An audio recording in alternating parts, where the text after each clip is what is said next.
This is going to be a disclaimer. I am crazy. I know this. You don't have to remind me. These are just different stories that has happened to me every time I meet a guy at a red light. So the first guy I've ever met at a red light, I mean, usually when I'm driving, I be jamming, listening to my music, and then I just turn around, look to my left or look to my right. Somebody trying to flag me down, trying to get my number. And then I'm like, I'm going 50 miles an hour. I'm not going to get your number. You know what I mean? But I see it happen all the time. People exchanging numbers. I ain't mad, whatever. So I'm at the light, and of course, I have bad eyesight. If I don't have my contacts in sometimes, or if I don't have my glasses in, like I can't see anything, and or I have them in, but it's still like bad because, of course, I need to throw them out and put my new ones in. So the first guy that ever met that like clearly I did not see. And I just told him to meet me at a shopping center so we can like officially meet, like, in so I can see what he looks like. So I just get into this guy's car, and he is so big. I mean, Buddy was leaned back all the way so low. All I could see is pretty much maybe his neck or to like a little bit of his shoulder.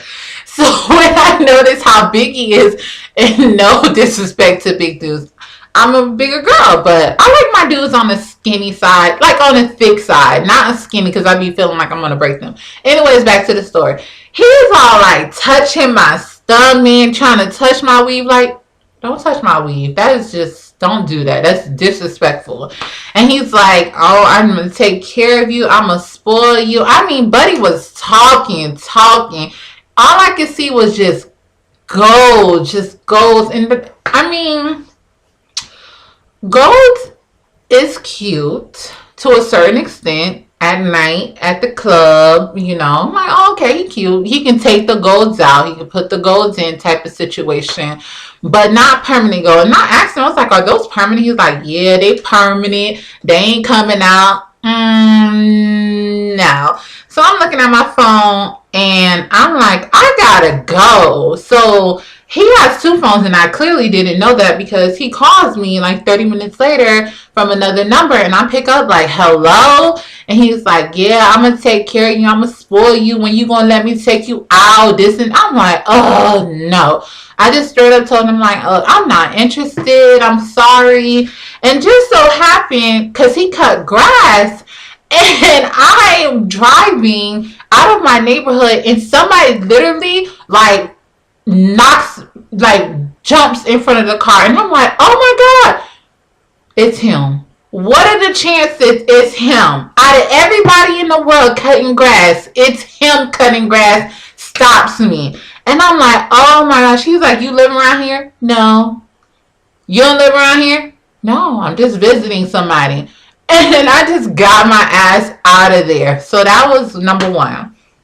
I met a dude named Kevin. That Kevin was the only person I remember because light skin, dreads, y'all know. I'm a sucker for a light skin with dreads. I mean, I don't know what it is, but I'm a sucker.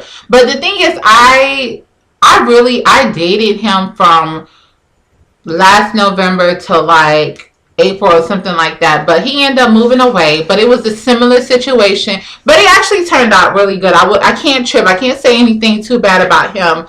But we just never moved forward because he was moving back to Tallahassee, and I was not about to have a long distance relationship. I just don't do that. And I'm at the light, and Buddy creeping up, and I fell head over heels for this dude. But another dude, this happened yesterday. So I just see a Benz, and I'm like, oh, a Benz. But I wasn't like groupie Benz. I was like, turned to the side, oh, a Benz. And I just like look, but the window was up, so I couldn't see who was in there anyways. And next thing I know, like he rolls down his window and he's like, hey. And I'm like, hello. And he's like, oh, you're so beautiful. And I'm like, oh, thank you.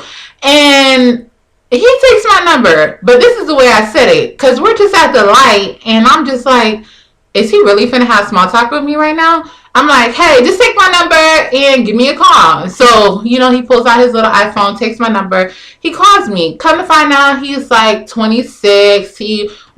I don't know if he worked at the car dealership or owned the car dealership. I just kind of heard some of it. And then he asked me, he was like, do you want to go out for drinks later? I'm like, I'm not a big drinker, so I'm going to tell you, I'm not going to be drinking 4 or 5 cups, but I'll probably have 1 cup because I do have to drive. And he was like, oh, I can pick you up at your house. I was like, no, for the first time, let's just meet. He's like, where do you want to go? I'm like, you're the guy, you're a man, you're 26, you have an iPhone, plan it. I'm straight up. I'm straight up. I feel like I like a man to be a man. I want a man to be a man. I want him to at least plan the first arrival date or whatever you want to call it, meet up, meet and greet, whatever you want to call it. It was like 3 o'clock when this happened. This fool called me like 8:30. I'm just like, I already lost my excitement. And my best friend, I told my best friend, I called her, I told her what happened. She was like, wow, that's something you see in the movies, because it was just so funny how it happened. And then like I was just over it. By the time it was 8:30, he calls me and then he's like, oh, my boy came into town. I'm like, okay. And he was like, your friend is with you? I'm like, no. And I'm like, I'm going to the Walgreens up the street. He was like, oh, let me meet you because I'm around this area. And I'm like, okay, whatever. So Buddy gets out of the car, right? And I don't know. The first thing I thought was a hard-boiled egg with 2 legs. That's what got out of the car. He was literally shaped like an egg with 2 legs. So, he wasn't ugly, but he wasn't my type because I just don't like dating big dudes. Like I said, I just don't. And he was doing too much for me. He was like, what you doing tonight? I'm like, it's like 9 o'clock now. I am going to go home. He was like, oh, we should go out. You should get your friends. We should go get drinks. I'm like, you know what? I'm not really excited to go out anymore. So no, I'm not going to do it. And he was like, oh, let's go to Miami. I'm like, dude, I'm not driving to no Miami with you. He's like, oh, we don't have to drive. I have a jet. My friend has a jet and we can just take it to Miami. We'll be there in 40 minutes. See, that type of stuff right there turns me all the way off. I don't like it when guys be so flashy. Like, take a moment and put that on me. Don't just throw it on me like, I got this, I got that, I'm doing this, I'm doing that. Don't do that, because that is a really big turn off for me when guys feel like they have an upper hand because they have money. And I'm just like, buddy, you're probably just borrowing the car from the car dealership. I'm not like one of these young girls that's going to fall head over heels because he has a Benz. And so I'm like, no. And then we're talking. And then he's like, damn, you got a tongue ring? Let me see a tongue ring. I'm like,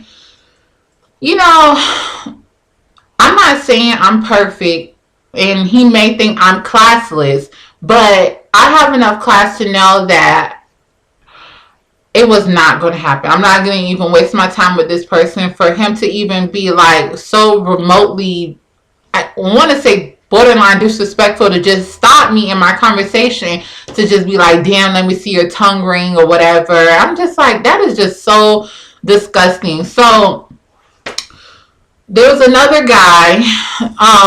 He was a freaking weirdo because what happened? I remember he called me and he was like, dude, I just want to meet him over here. So we're talking in his car and we started talking about stuff that we do, and I just so happened to bring up my YouTube videos. I don't always bring it up. It's not always the topic that I like to talk about, but we were talking about something with weight loss, so I just told him like, oh, I did all my weight loss on YouTube. And then he's like, oh, what's your YouTube name? I was like, it's kind of personal to me, but once we get to know each other, I'll let you know, because y'all know I'm on here. I talk about dudes. I talk about everything on here. I don't really like guys to be sitting here watching my videos. And then he's like, well, since you won't give me your YouTube, you won't let me get to know you, we could just end it right here. I just got out of the car and went to my car. I was like, what do you want me to do? I'm not going to fight over you, fight to get me to stay with you. I was just like, all right, bye. So, moral of the story is, do not meet a guy at the stoplight. I mean, it could be anything can happen. You can find love anywhere, and I'm probably gonna find love in a strange place, but it's not gonna be a stoplight. So, bye.